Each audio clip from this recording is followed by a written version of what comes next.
बदलते उत्तर प्रदेश की सबसे बड़ी तस्वीर लेकर आ रहा है Bharat update conclave 2026 Agra edition.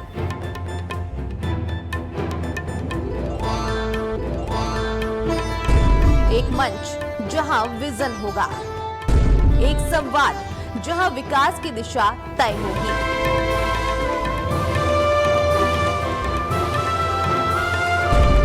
एक कॉन्क्लेव जहां भविष्य की बात होगी।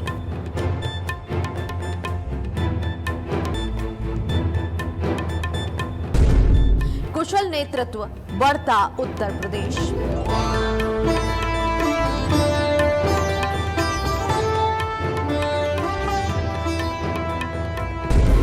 नीति, निवेश, इंफ्रास्ट्रक्चर, रोजगार।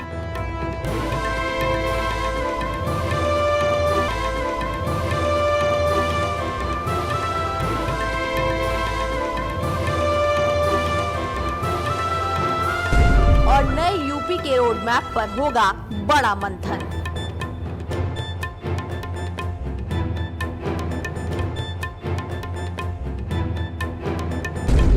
आगरा अब सिर्फ इतिहास का शहर नहीं, विकास की नई सोच का बनने जा रहा है केंद्र।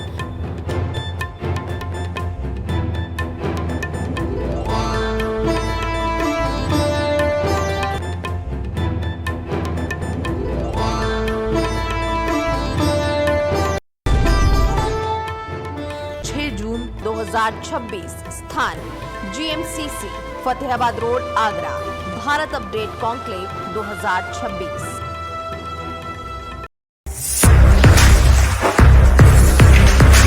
मीडिया की दुनिया में नेतृत्व वही जो सिर्फ संस्थान न बनाए बल्कि एक नई सोच को दिशा दे। ऐसा ही नाम है विवेक पाठक। विवेक पाठक भारत अपडेट के मैनेजिंग डायरेक्टर और एडिटर इन चीफ एक दूरदर्शी मीडिया लीडर के रूप में पहचाने जाते हैं, जिनकी सोच में पत्रकारिता सिर्फ खबरों का प्रसारण नहीं बल्कि समाज के प्रति जवाबदेही का माध्यम है। वर्षों के अनुभव और मजबूत संपादकीय दृष्टि के साथ उन्होंने मीडिया जगत में अपनी विशिष्ट पहचान बनाई है। समाचार की गहराइयां, प्रस्तुति की सटीकता और दर्शकों के विश्वास को केंद्र में रखकर उन्होंने भारत अपडेट को एक मजबूत राष्ट्रीय मंच देने का संकल्प लिया है। उनके नेतृत्व में भारत अपडेट तेज, निष्पक्ष और विश्वसनीय पत्रकारिता की नई परिभाषा गढ़ रहा है। उनकी रणनीति स्पष्ट है, हर खबर तथ्यपरक हो, हर प्रस्तुति प्रभावशाली हो और हर दर्शक को मिले सच का भरोसा। विवेक पाठक का विजन है भारत अपडेट को देश के हर घर तक पहुंचाना और इसे ऐसा समाचार का मंच बनाना जो जनता की आवाज, राष्ट्र की सोच और सच्चाई का सबसे मजबूत माध्यम बने। उनकी अगुवाई में भारत अपडेट सिर्फ एक चैनल नहीं बल्कि भरोसे, निष्पक्षता और नई पत्रकारिता का प्रतीक बन रहा है। समाचार जगत में सफलता सिर्फ खबरों से नहीं बल्कि मजबूत संचालन और दूरदर्शी नेतृत्व से बनती है। दामिनी महौर भारत अपडेट की डायरेक्टर न्यूज ऑपरेशंस, जो हर दिन चैनल की रफ्तार को नई दिशा देती हैं। न्यूज ऑपरेशंस की हर बारीकी पर उनकी गहरी पकड़ और निर्णयों में उनकी सटीकता भारत अपडेट को विश्वसनीयता की नई ऊंचाइयों तक ले जा रही हैं। समन्वय, अनुशासन और नेतृत्व, इन तीनों का अद्भुत संगम है दामिनी महौर। उनकी कार्यशैली सिर्फ प्रबंधन नहीं बल्कि पूरी टीम के लिए प्रेरणा है। आज भारत अपडेट की सफलता में उनकी मेहनत, दूरदृष्टि और समर्पण की मजबूत छाप है। दामिनी महौर एक ऐसा नेतृत्व जो खबरों को सिर्फ संचालित नहीं बल्कि उन्हें प्रभावशाली पहचान देता है।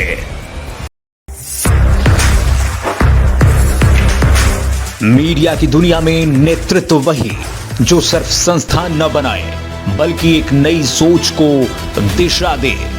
ऐसा ही नाम है विवेक पाठक। विवेक पाठक भारत अपडेट के मैनेजिंग डायरेक्टर और एडिटर इन चीफ एक दूरदर्शी मीडिया लीडर के रूप में पहचाने जाते हैं, जिनकी सोच में पत्रकारिता सिर्फ खबरों का प्रसारण नहीं बल्कि समाज के प्रति जवाबदेही का माध्यम है। वर्षों के अनुभव और मजबूत संपादकीय दृष्टि के साथ उन्होंने मीडिया जगत में अपनी विशिष्ट पहचान बनाई है। समाचार की गहराइयां, प्रस्तुति की सटीकता और दर्शकों के विश्वास को केंद्र में रखकर उन्होंने भारत अपडेट को एक मजबूत राष्ट्रीय मंच देने का संकल्प लिया है। उनके नेतृत्व में भारत अपडेट तेज, निष्पक्ष और विश्वसनीय पत्रकारिता की नई परिभाषा गढ़ रहा है। उनकी रणनीति स्पष्ट है, हर खबर तथ्यपरक हो, हर प्रस्तुति प्रभावशाली हो और हर दर्शक को मिले सच का भरोसा। विवेक पाठक का विजन है भारत अपडेट को देश के हर घर तक पहुंचाना और इसे ऐसा समाचार का मंच बनाना जो जनता की आवाज, राष्ट्र की सोच और सच्चाई का सबसे मजबूत माध्यम बने। उनकी अगुवाई में भारत अपडेट सिर्फ एक चैनल नहीं बल्कि भरोसे, निष्पक्षता और नई पत्रकारिता का प्रतीक बन रहा है। खबर अब सिर्फ स्टूडियो तक सीमित नहीं होगी।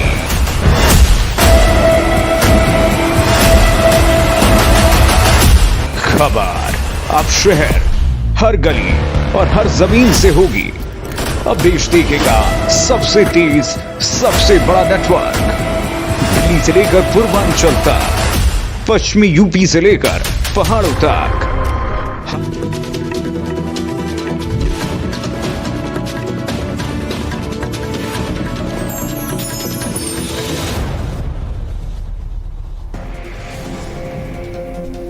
रक्षा मंत्री राजनाथ सिंह के आवास पर नीट पेपर लीक मामले को लेकर के हुई बैठक। धर्मेंद्र प्रधान, एनटीए चीफ और पीएमओ के बड़े अधिकारी भी रहे मौजूद।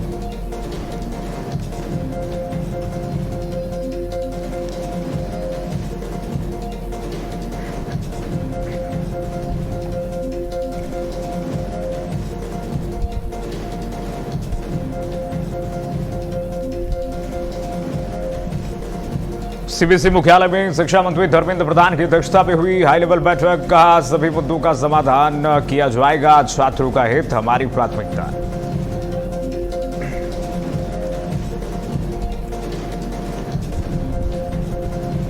हीट वेव को लेकर के सीएम योगी के सख्त निर्देश। का स्वास्थ्य विभाग डीएम अलर्ट मोड में रहें, बिजली विभाग, राहत एजेंसियां अलर्ट रहें, वरिष्ठ अफसर अस्पतालों पर नजर रखें।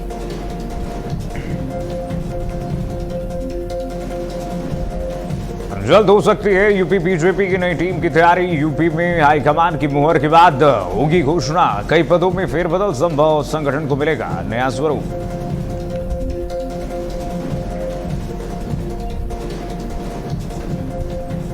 दिल्ली में भारी आंधी तूफान का अलर्ट। मौसम विभाग ने जताया बारिश का अनुमान। लोगों को गर्मी से मिल सकती है राहत।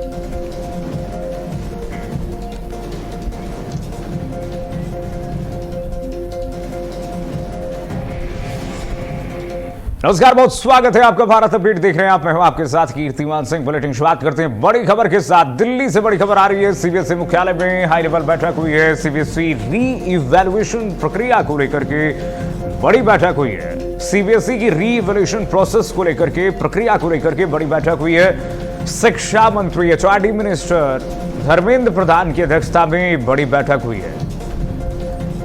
इस दौरान धर्मेंद्र प्रधान ने प्रेस कॉन्फ्रेंस करते हुए कहा कि सभी मुद्दों का समाधान किया जाएगा, छात्रों का हित हमारी प्राथमिकता है।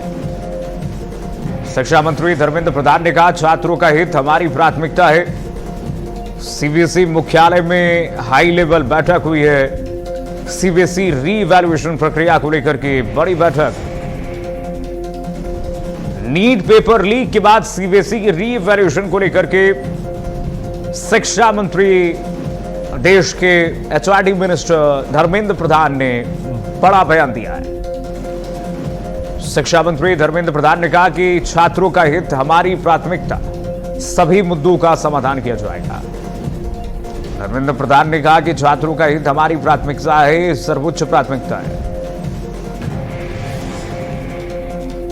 आइए बढ़ेंगे आगे। एक और बड़ी खबर। 3 दिवसीय उत्तराखंड के दौरे पर बीजेपी के राष्ट्रीय अध्यक्ष नितिन नवीन के उत्तराखंड दौरे को लेकर के बीजेपी कार्यकर्ताओं में जबरदस्त उत्साह है। उत्तराखंड दौरे का कल दूसरा दिन रहेगा। कई संगठनात्मक बैठकों में कल शामिल होंगे बीजेपी राष्ट्रीय अध्यक्ष नितिन नवीन। 30 मई को दिल्ली के लिए रवाना होंगे। 30 मई को दिल्ली के लिए रवाना होंगे राष्ट्रीय अध्यक्ष बीजेपी के नितिन नवीन। 3 दिवसीय उत्तराखंड दौरे पर बीजेपी के अध्यक्ष नितिन नवीन 30 मई को दिल्ली के लिए रवाना हो जाएंगे। कल दूसरा दिन और दूसरे दिन भी कई कार्यक्रम प्रस्तावित। आइए बढ़ते हैं आगे। एक और बड़ी खबर, कल सीएम योगी आदित्यनाथ का मऊ का दौरा। यूपी के मऊ में सीएम योगी आदित्यनाथ कल पहुंचेंगे। कई कार्यक्रमों में हिस्सा लेंगे सीएम योगी आदित्यनाथ। कई विकास परियोजनाओं का शिलान्यास करेंगे। विशाल जनसभा को भी संबोधित करेंगे सीएम योगी। यूपी के मऊ में कल सीएम योगी आदित्यनाथ विशाल जनसभा को संबोधित करेंगे। मऊ में सीएम योगी आदित्यनाथ गर्जना करेंगे। कई विकास परियोजनाओं का शिलान्यास करेंगे सीएम योगी आदित्यनाथ।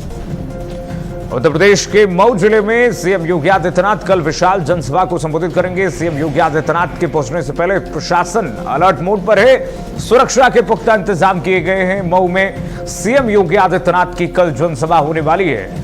जनता को संबोधित करेंगे सीएम योगी आदित्यनाथ। कई कार्यक्रम में हिस्सा भी लेंगे। कई विकास परियोजनाओं का शिलान्यास करेंगे सीएम योगी आदित्यनाथ। विशाल जनसभा को संबोधित भी करेंगे। बड़ी खबर आपको बता दें, सीएम योगी आदित्यनाथ कल मऊ में रहेंगे। सीएम योगी मऊ के दौरे पर जनसभा को संबोधित करेंगे। साथ ही साथ सीएम योगी कई विकास परियोजनाओं की सौगात भी मऊ के लोगों को सौंपेंगे। विकास परियोजनाओं का शिलान्यास करेंगे सीएम योगी आदित्यनाथ, जो मऊ के विकास में मील का पत्थर साबित होगा आने वाले समय में। आइए बढ़ते हैं आगे। लखनऊ में डिप्टी सीएम ब्रजेश पाठक ने पत्रकार बनकर के मंत्री नरेंद्र कश्यप का इंटरव्यू लिया। सरकार के कामकाज और विकास मुद्दों पर ब्रजेश पाठक और नरेंद्र कश्यप ने खुली बातचीत की। जातीय समीकरण और जनता से जुड़े सवालों पर मंत्री नरेंद्र कश्यप ने अपनी राय रखी। ब्रजेश पाठक के इस इंटरव्यू का वीडियो सोशल मीडिया पर वायरल हो रहा है, जरा आप भी देखिए।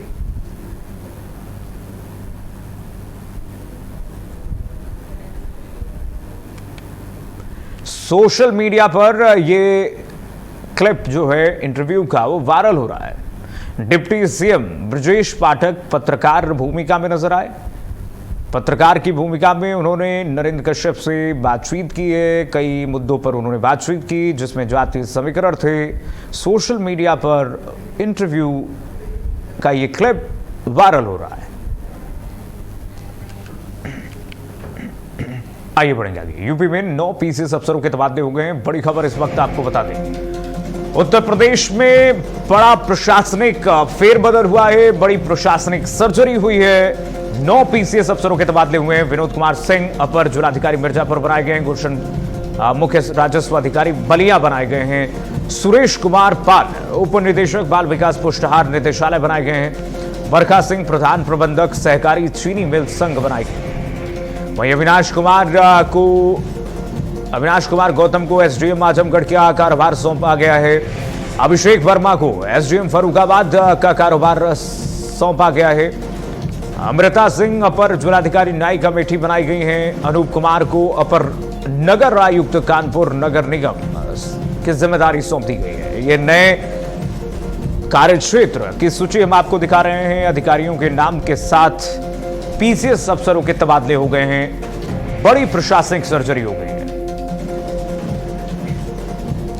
संजीव सिंह हमारे सहयोगी ब्यूरो चीफ लखनऊ जुड़ गए हैं तमाम जानकारी अपडेट के साथ। संजीव बताइए। बदले हुए हैं और इनमें जो है प्रयागराज के जो नगर मजिस्ट्रेट थे उनको जो है मिर्जापुर का अपर जिलाधिकारी प्रमोट हुए हैं, उनको दिया गया है। इसके अलावा विनय कुमार सिंह की अगर बात की जाए जो कि उप जिलाधिकारी मुरादाबाद थे, उनको नगर मजिस्ट्रेट प्रयागराज बनाया गया है। सुरेश कुमार पाल जो कि मुख्य राज्यपाल बलिया थे, उनको उप निदेशक बाल विकास एवं पुष्टाहार निदेशालय लखनऊ बनाया गया है।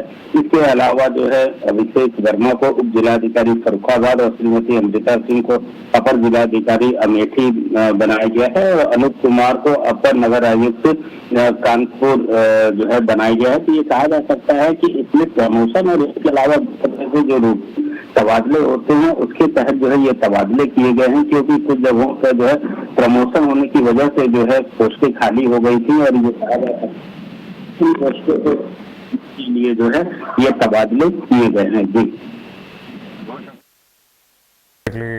संजीव, यूपी में 9 पीसीएस अफसरों के तबादले हो गए, बड़ा प्रशासनिक फेरबदल कहा जा सकता है इसे। आप देखिए चुनाव भी आने वाला है और इससे पहले प्रशासनिक फेरबदल जो ये हो रहा है, पारदर्शिता बरतने के लिए प्रशासनिक फेरबदल हो रहा है। और आप देखिए किस तरह से अभी आईएएस अफसरों के तबादले भी हुए हैं, अब पीसीएस अफसरों के तबादले हुए हैं, इसमें कई अधिकारियों को कार्यशैली बदल दिए गए। आगे बढ़ेंगे। पिछले काफी दिनों से दिल्ली एनसीआर भीषण गर्मी से जूझ रहा था, लेकिन अब गर्मी से राहत की सांस मिलने की संभावनाएं जताई जा रही हैं। इसी बारे में मौसम विभाग के वरिष्ठ वैज्ञानिक डॉक्टर अखिल श्रीवास्तव ने भारत अपडेट से मौसम के पूर्वानुमान को लेकर के क्या कुछ कहा, एक्सक्लूसिव बातचीत की है। आइए जरा सुनाते हैं आपको, सुनिए। भीषण गर्मी और लू के थपेड़े झेल रहे दिल्ली समेत उत्तर भारत के लोगों के लिए एक राहत भरी खबर है। पश्चिमी विक्षोभ अब सक्रिय हो रहा है। देर शाम पूरे उत्तर भारत में जो है बरसात हो सकती है। हमारे साथ मौसम विभाग के वरिष्ठ वैज्ञानिक अखिल श्रीवास्तव जी। अखिल जी, दिल्ली वालों के लिए अगर बात करें या खासकर उत्तर भारत की पूरी बात करें, बड़ी परेशान थे गर्मी से, लेकिन अब आप लोगों ने कहा कि थोड़ी राहत भरी खबर शाम से आनी शुरू होगी। जी देखिए, जैसे कि पश्चिमी विक्षोभ हमारा अनुमान था कि 28 तारीख से उत्तर पश्चिम भारत प्रभावित करेगा, तो वैसे ही सिचुएशन जो है डेवलप हो रही है। कल जो दिल्ली में तापमान की बात करें, अधिकतम तापमान की तो 44 से 46 डिग्री सेंटीग्रेड के बीच में रिकॉर्ड किया गया। अनुमान यह है कि आज जो है इसमें ऑलरेडी आज से ही गिरावट देखने को मिलेगी और आज भी ये 40 से 42 डिग्री सेंटीग्रेड के बीच में रहने की संभावना है। रेड अलर्ट भी तीनों मेट्रोलॉजी सब डिवीजन के लिए जो है वो जारी किया गया है, यानी पंजाब, हरियाणा और वेस्ट उत्तर प्रदेश के लिए। इसके साथ साथ जो पश्चिमी राज्य हैं, पहाड़ी क्षेत्रों के जैसे जम्मू कश्मीर, हिमाचल प्रदेश, उत्तराखंड, साथ में राजस्थान हो गया, उत्तर प्रदेश हो गया, यहाँ पर भी ऑरेंज अलर्ट इसको देखते हुए जारी किया गया है। कहीं कहीं पर ओलावृष्टि की चेतावनी भी जो है जारी की गई है। हमारा सबसे यही आग्रह रहेगा कि जो भारत मौसम विज्ञान विभाग की तरफ से जो नॉकास्ट एक्टिविटी है, जिसमें आगे आने वाले 3 घंटों के बारे में जानकारी दी जाती है, उसका भी संज्ञान में लेते रहे अपनी एक्टिविटी प्लान करने से। भारत अपडेट समय के लिए बहुत बहुत धन्यवाद। देखा ये थे मौसम विभाग के वरिष्ठ मौसम वैज्ञानिक अखिल श्रीवास्तव। कैमरा पर्सन कुमार सचिन के साथ महेश ने कमल, भारत अपडेट, दिल्ली। आइए बढ़ते हैं कि भोपाल से बड़ी खबर आ गई है। ट्विशा केस में गिरिबाला सिंह गिरफ्तार हो चुकी हैं। सीबीआई की टीम ने गिरिबाला को गिरफ्तार कर लिया है। ट्विशा की सास गिरिबाला सिंह को गिरफ्तार किया गया है। करीब 6 घंटे की पूछताछ के बाद अरेस्ट किया गया है गिरिबाला सिंह को। पूर्व में जज रह चुकी है गिरिबाला। ट्विशा की सास गिरिबाला को गिरफ्तार किया गया है। सीबीआई ने गिरफ्तारी की है। सीबीआई की तरफ से गिरफ्तारी की गई है। ट्विशा केस में ट्विशा के पति सामर्थ्य की मां गिरिबाला को गिरफ्तार किया गया है। सीबीआई की टीम ने गिरिबाला को गिरफ्तार कर लिया है, दबोच लिया है। करीब 6 घंटे की पूछताछ के बाद अरेस्ट कर लिया गया है।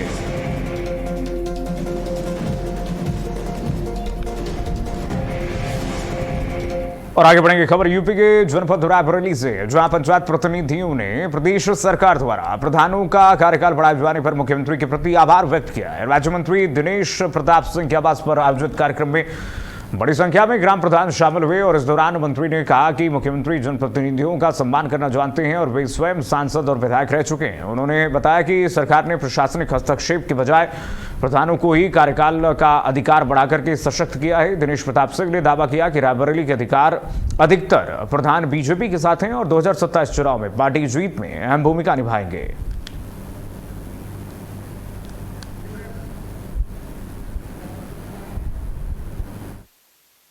आज रायबरेली जनपद के सभी प्रधानों ने मिल करके उत्तर प्रदेश के यशस्वी मुख्यमंत्री जी को धन्यवाद ज्ञापित किया है। उत्तर प्रदेश के यशस्वी मुख्यमंत्री जी निर्वाचित जनप्रतिनिधि हैं, कई बार के माननीय सांसद हैं, विधायक हैं, वो चुने जाते हैं जनप्रतिनिधियों जनता जनार्दन से, इसलिए निर्वाचित जनप्रतिनिधि का सम्मान उन्होंने किया है। सभी उत्तर प्रदेश भर के प्रधानों का कार्यकाल समाप्त हो रहा था, वैधानिक अड़चन के कारण दोबारा चुनाव हो नहीं पा रहा था।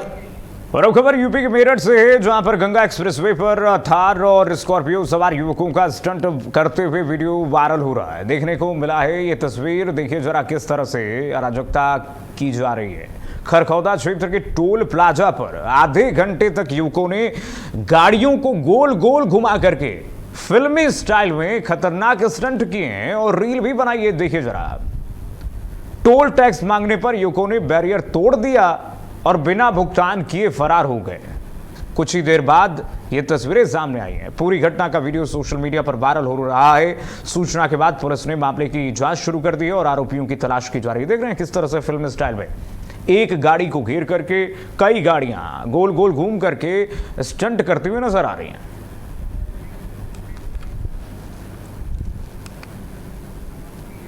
आइए बढ़ते आगे। अब खबर यूपी के मिर्जापुर से। मिर्जापुर के जगना थाना क्षेत्र में दो पक्षों में मामूली बात को लेकर के विवाद हो गया। विवाद इतना बढ़ गया कि देखते ही देखते दोनों पक्षों में जमकर मारपीट हुई। घटना में कई लोग गंभीर रूप से घायल बताए जा रहे हैं, जिनको इलाज के लिए ट्रॉमा सेंटर मिर्जापुर में रेफर किया गया। वहीं मौके पर पहुंचे पुलिस ने मामला दर्ज करके पूरे मामले की जांच में जुटी है। पुलिस दोनों पक्षों से पूछताछ कर रही है। घटना के बाद गाँव में तनाव का माहौल बना हुआ है।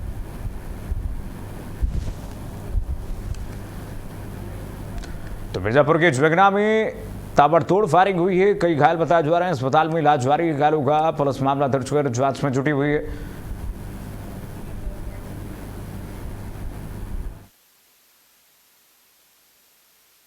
बघेड़ा कला का मैटर है और मारपीट हुई है। दो लोग थे कैंडिडेट, एक सुनील कुमार तिवारी थे, एक निशान तिवारी। जो सुनील कुमार तिवारी थे उनको सर में गंभीर चोट थी। उनको पैराइड रीजन में मतलब सर के पीछे हिस्से में गंभीर चोट थी। तो मैंने यहाँ पर इनको इलाज किया। इलाज करने के बाद उन्होंने मैंने मंडली चिकित्सालय के लिए रेफर कर दिया। प्राथमिक उपचार यहीं भी हुआ? जी, प्राथमिक उपचार हुआ। मेडिकल लीगल भी यहीं मैंने बनाया है। उसके बाद आगे फर्दर के लिए मैंने उनको। और खबर यूपी के बुलंदशहर से, जहां तेज रफ्तार का कहर देखने को मिला है। बता दें कि तेज रफ्तार कार पेड़ से टकरा गई। वहीं हादसे में कार में सवार 3 दोस्तों के मौके पर ही मौत की खबर मिल रही है, जबकि एक घायल हो गया। घायल युवक को मेरठ के अस्पताल में इलाज के लिए भर्ती कराया गया है। वहीं पुलिस मामला दर्ज कर जांच में जुटी हुई है।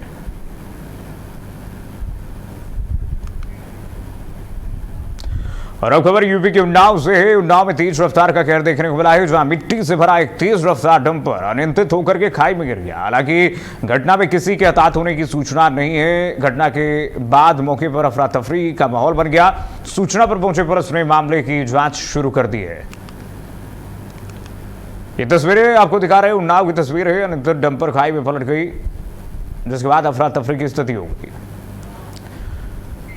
और बढ़ेंगे आगे खबर उत्तर प्रदेश के देवरिया से है, जहां पर तरकुलवा थाना क्षेत्र के जमुनी कारी गांव में बकरीद की नमाज के दौरान हुई मामूली विवाद ने हिंसक रूप ले लिया। दो पक्षों में जमकर लाठी डंडे चले हैं, जिस कारण आधा दर्जन लोग घायल हो गए हैं, जबकि 2 लोग गंभीर रूप से घायल बताए जा रहे हैं। घटना की सूचना मिलते ही मौके पर पुलिस ने पहुंच करके हालात पर काबू पाया है और घायलों को अस्पताल में भर्ती कराया गया है। आपको बता दें कि डीएम और एसपी जिले में बकरीद की नमाज को लेकर के शांति व्यवस्था बनाए रखने के लिए संवेदनशील और अति संवेदनशील सेंसिटिव हाई सेंसिटिव जोन में जायजा ले रहे थे। वहीं दूसरी तरफ जमुनी कारी गांव में हुई इस घटना से इलाके में हड़कंप मच गया। फिलहाल पुलिस पूरे मामले की जांच में जुटी हुई है। ये देखिए जरा तस्वीरें, मामूली विवाद ने हिंसक रूप ले लिया। लाठी डंडे जमकर चले हैं। सोशल मीडिया पर तेजी से वीडियो वायरल है। आइए बढ़ेंगे खबर उत्तर प्रदेश के रायबरेली से है। रायबरेली में दबंगों ने गर्भवती महिला से मारपीट की है। दबंगों की शिकायत करने गए पति को पुलिस ने बैठा लिया और उधर दबंगों ने लात घूंसों से पीट कर अधमरा कर दिया महिला को। मेडिकल परीक्षण के बाद भी रसूखदार दबंगों पर पुलिस ने कार्रवाई तो दूर, मुकदमा तक नहीं दर्ज किया है। यूपी के रायबरेली में देखिए जरा, पति से भी मारपीट की गई है। मेडिकल के बाद कोई कार्रवाई भी नहीं हुई। पुलिस बचा रही है दबंगों को। दबंगों ने गर्भवती महिला से भी मारपीट की है। महिला के हाथ में देखिए किस तरह से गंभीर चोटें आई हैं। मेडिकल के बाद कोई भी कार्रवाई नहीं हुई है। बड़ा सवाल यह है कि आखिरकार पुलिस बचा क्यों रही है, दबंगों को पुलिस बचा क्यों रही है। यूपी के रायबरेली की तस्वीर हम आपको दिखा रहे हैं। शिकायत करने गए पति को भी दबंगों ने पीटा है उल्टे, और इसके बावजूद भी पुलिस प्रशासन, वहां की थाना पुलिस चुप है, नजरअंदाज कर रही है इस पूरे मामले को, और मामले में एफआईआर नहीं लिखा जा रहा है। शिकायत करने गए पति से भी मारपीट की गई है पूरी तरह से। पति भी घायल है और महिला के हाथ में देखिए किस तरह से गंभीर चोट आई है। 2 जगह गंभीर चोटें आई हैं। महिला से मारपीट की गई है, महिला को नहीं बख्शा गया है और पति पर भी हमला किया गया है। पति शिकायत करने गए थे पुलिस थाने में। इस दौरान पति जैसे ही वापस आए थाने से शिकायत करने के बाद पति पर हमला कर दिया दबंगों ने और जमकर मारपीट की है। पति को अधमरा किया गया है मार के, और जिसके बाद पुलिस अभी भी मूक दर्शक बनी हुई है। इस मामले में कोई कार्रवाई पुलिस द्वारा नहीं की गई है, एफआईआर दर्ज नहीं की गई है, कोई सुनवाई नहीं हो रही है। दबंगों ने गर्भवती महिला से मारपीट की है। आप सोचिए दबंगों की दबंगई कैसी कि महिलाओं को भी नहीं बख्शा गया है, घर की महिलाओं से मारपीट की गई है, एक गर्भवती महिला से भी मारपीट की है, बुजुर्ग महिला से भी मारपीट की गई है। और साथ ही साथ जब इस घर के पति ने शिकायत दर्ज करवानी चाहिए, उसके बाद उससे भी मारपीट की गई है। यूपी के रायबरेली से ये तस्वीरें आई हैं सामने, शिकायत करने गए पति से भी मारपीट की गई है।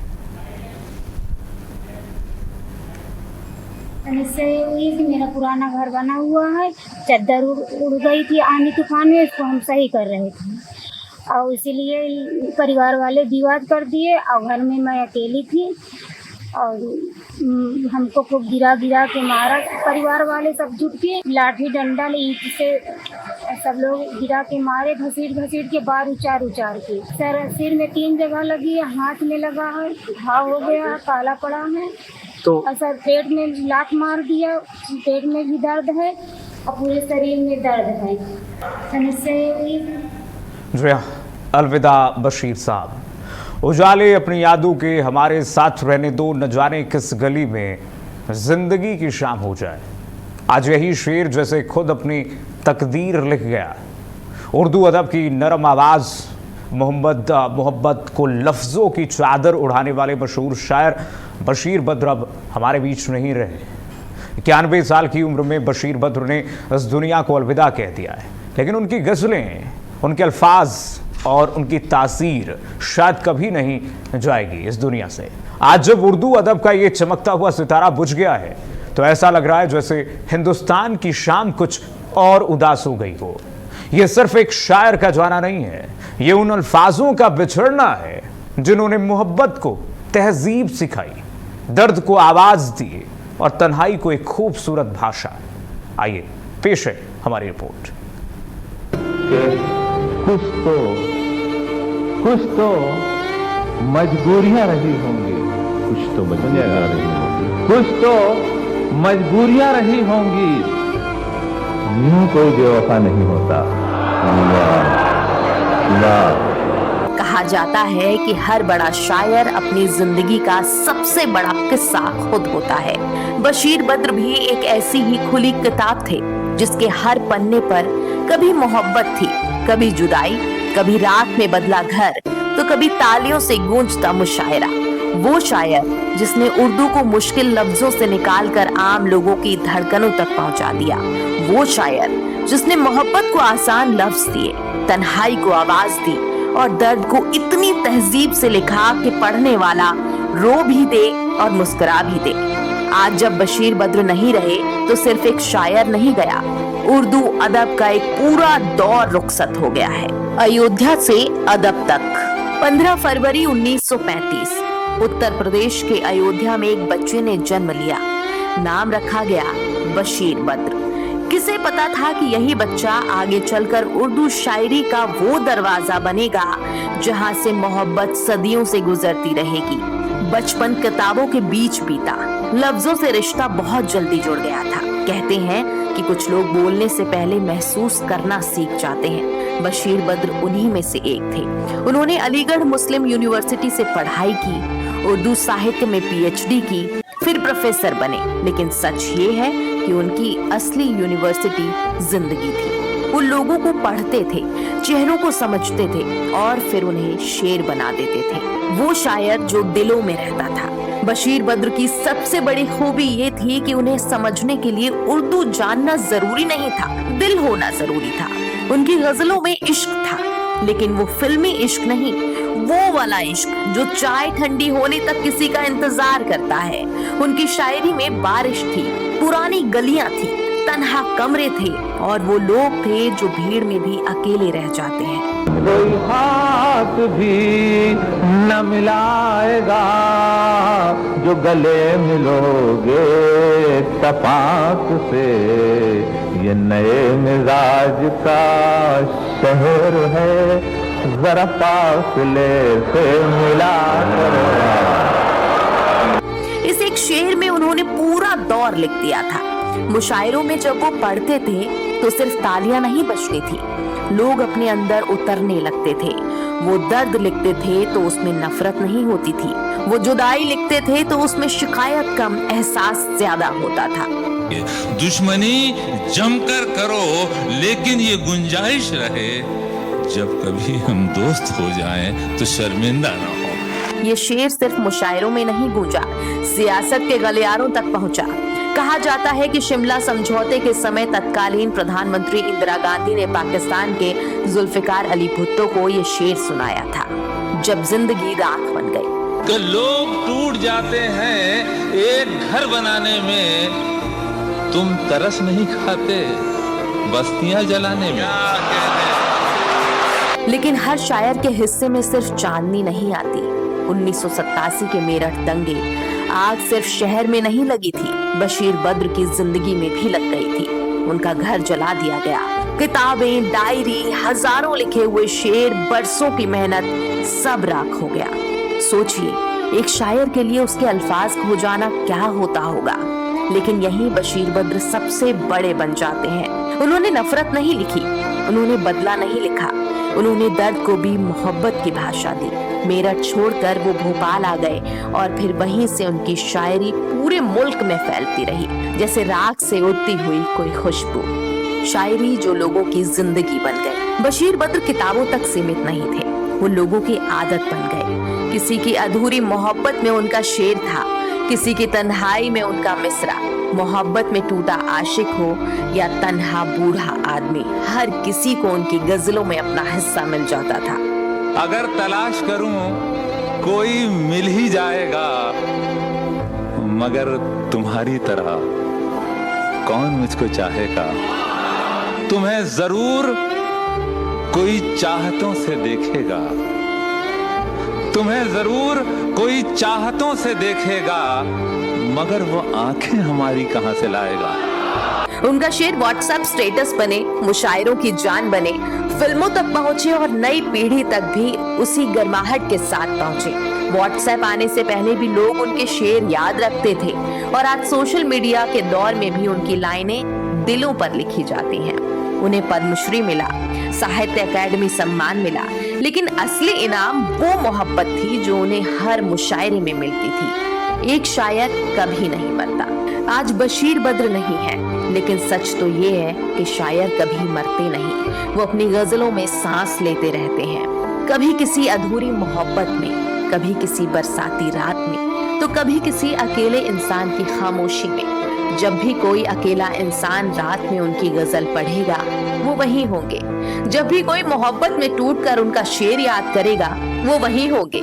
जब भी कोई शहर की भीड़ में खुद को तन्हा पाएगा, बशीर बद्र उसके कंधे पर हाथ रख देंगे अपने अल्फाजों के जरिए, क्योंकि शायर मरते नहीं, वो लोगों की यादों में बस जाते हैं। उनके जाने के बाद जावेद अख्तर ने लिखा, आज उर्दू थोड़ी और गरीब हो गई। शायद सच भी यही है। मैं चुप रहा कि जहर ये भी मुझको रास था, वो संगे लफ्ज फेंक कर कितना उदास था।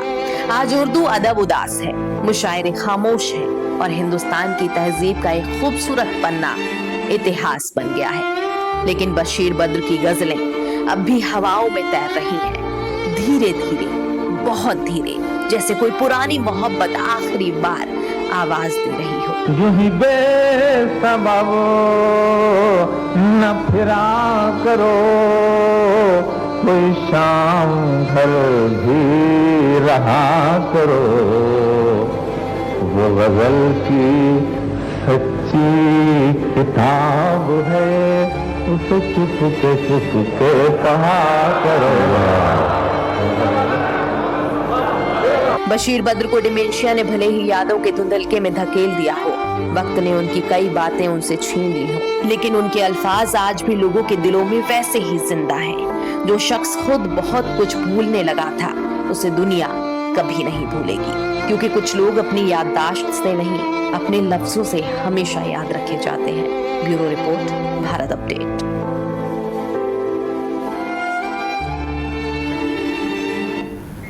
बशीर साहब को भारत अपडेट की तरफ से भी भावभीनी श्रद्धांजलि के साथ फिलहाल के लिए बस इतना ही। खबरें लगातार जारी, देखते रहिए भारत अपडेट।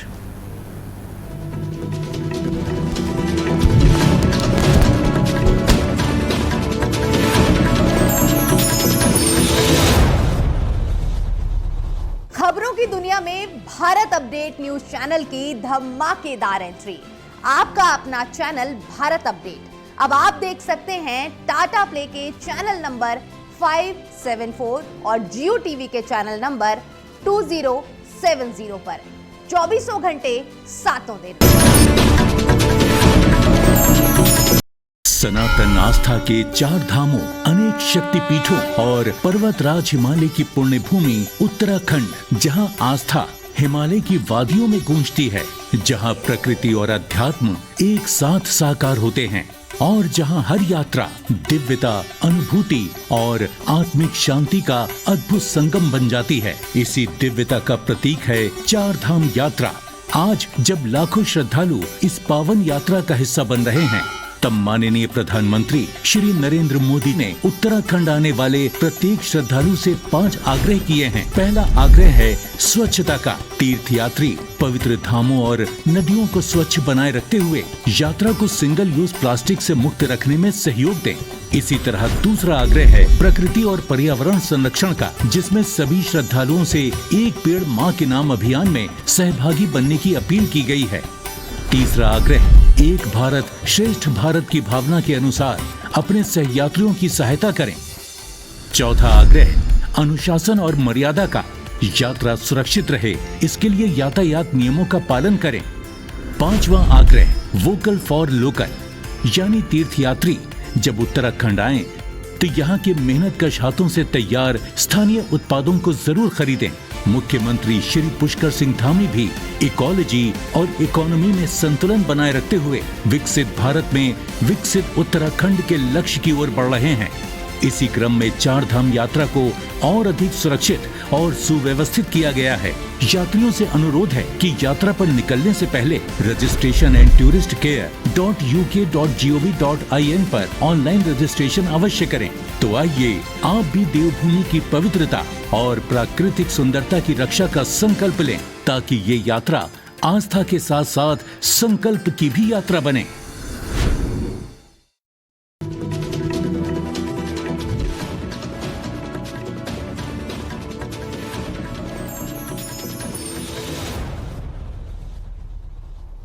नमस्कार, बहुत स्वागत है आपका। भारत अपडेट देख रहे हैं आप, मैं हूं आपके साथ कीर्तिवान सिंह। जो यहां यूपी में नो हुक्का बार, उत्तर प्रदेश से आज एक ऐसा फैसला सामने आया है जिसने सिर्फ कानून और कारोबार की बहस को नहीं, बल्कि समाज, युवाओं की सेहत और आने वाली पीढ़ी के भविष्य को लेकर भी बड़ा सवाल खड़ा कर दिया है। इलाहाबाद हाईकोर्ट की लखनऊ बेंच ने हुक्का बारों को लेकर के बेहद सख्त टिप्पणी करते हुए साफ कह दिया है कि हुक्का बार चलाना कोई मौलिक अधिकार नहीं है। यह स्टेटमेंट हाई कोर्ट की तरफ से दिया गया। कहा गया कि हुक्का बार चलाना कोई मौलिक अधिकार नहीं है, इसलिए मौलिक अधिकारों का हवाला देकर के आप हमारे पास ना आइए, विशेषकर हुक्का बार संचालन के लिए। और अगर सरकार चाहे